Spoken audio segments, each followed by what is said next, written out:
আসসালামু আলাইকুম এভরিওয়ান। অনেকদিন ধরে ভাবতেছিলাম যে সকালবেলা হাঁটতে যাবো, যেহেতু আমি সকাল পর্যন্ত জেগে থাকি সেজন্য। আজকে রাতে অনেক ভালো বৃষ্টি হচ্ছে, তার মানে কালকে সকালে অনেক বেশি ঠান্ডা ঠান্ডা থাকবে।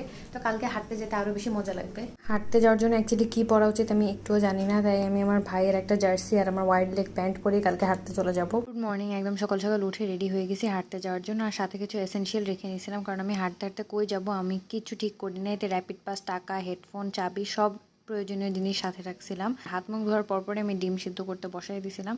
ওই ডিমটা এখন আমরা ছুলে খেয়ে যাব, কারণ আমি খালি পেটে আবার আমার মাথা কাজ করে না, এই জন্য। তো ডিম খাওয়া শেষ, এখন হলো গিয়ে আমরা আমাদের স্পোর্টস শ্যু পরে নেব। এই জুতাটা আমি আমার ক্যাম্পের টাইমে কিনছিলাম, এখন কাজে লাগতেছে। আমি ভাবছিলাম আমার কখনোই কাজে লাগবে না। তো এই তো আমরা রেডি, একদম হেডফোন টেডফোন কানে দিয়ে একদম ফুল অন ভাইবে বের হয়ে গেছি।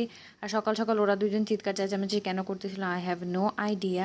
বিসমিল্লাহ বলে রওনা দিয়ে দিলাম। এখন আমি এখনও জানি না যে আমি কোথায় যাব। পরে আমি চিন্তা করলাম আচ্ছা ঠিক আছে, শেওড়াপাড়া দিয়ে হাঁটা শুরু করি। তো আজকে বেশি দূর হাঁটি নেই, বেশিক্ষণ হাঁটিও নেই। আমি শেওড়াপাড়া দিয়ে হয়ে আগারগাঁও তালতলার যে রাস্তাটা আছে, এখান থেকে যে পরমাণু ভবন বা আপনারা ফিল্ম আর্কাইভ বলেন কিংবা নিউরো সায়েন্স বলেন, ওই দিক দিয়ে আমার বাসায় আবার ব্যাক করা যায়। তো আমি হলো গিয়ে এই রুটটা ধরেই, এই রাস্তাটা দিয়েই হেঁটে চলেছি। তো এখানে দেখলাম যে হলো গিয়ে বাজারও বসছিল, এদিকে মাছ ছিল, সবজি ছিল, ফলমূল সব কিছু ছিল।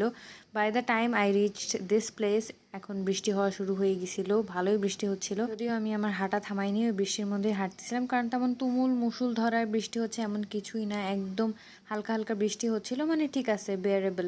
দ্যাটস ওয়াই আমি আর আমার হাঁটা থামাইনি। আমি একদম টানা 1 ঘন্টা 20 মিনিট হেঁটেছি। বাসা থেকে রওনা দিয়েছিলাম হলো গিয়ে 6টা 40-এ, এবং ঠিক 8টা বাজে আমি হলো গিয়ে বাসায় একদম পৌঁছাই গেছিলাম। প্রথম দিন বলে বেশি একটা হাঁটার চেষ্টা করি নাই, শরীরে একদিনে চাপ দিলে আবার অনেক ঝামেলা হয়ে যাবে। আর অনেকেই বলে যে আমি কেন এখনও মিরপুরে অ্যাডজাস্ট হতে পারতেছি না। আমি আপনাদেরকে অনেকগুলো রিজন দিতে পারবো, তার মধ্যে একটা হলো গিয়ে এইটা। আর আমি একদিন চেষ্টা করবো ধানমন্ডিতেও ভিডিও করার জন্য, তাহলে আপনারা আসলে কন্ট্রাস্টটা ভালোভাবে বুঝতে পারবেন। এসে আরেকটা গুরুত্বপূর্ণ কাজ করলাম, সেটা হলো গিয়ে ভাইয়ার বাইক স্টার্ট দেওয়া। ইনশাল্লাহ কিছুদিনের মধ্যে ভাইয়া চলে আসলে এই দায়িত্বটাও আর আমাকে পালন করতে হবে না। কিন্তু আজকে বাইকটা স্টার্ট দিতে গিয়ে দেখি বাইকে অনেক ধরনের প্রবলেম হচ্ছে, মানে বাইকটা স্টার্ট নিতেই চাচ্ছিল না। Let me show you guys.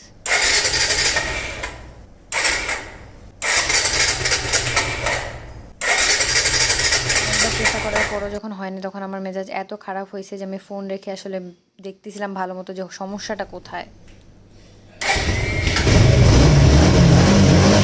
মাথা গরম হওয়ার পর যখন রেগে মেগে জিদে হলো গিয়ে বাইকটা স্টার্ট দিলাম, তখন দেখে অটোমেটিক একবারেই স্টার্ট হয়ে গেছে।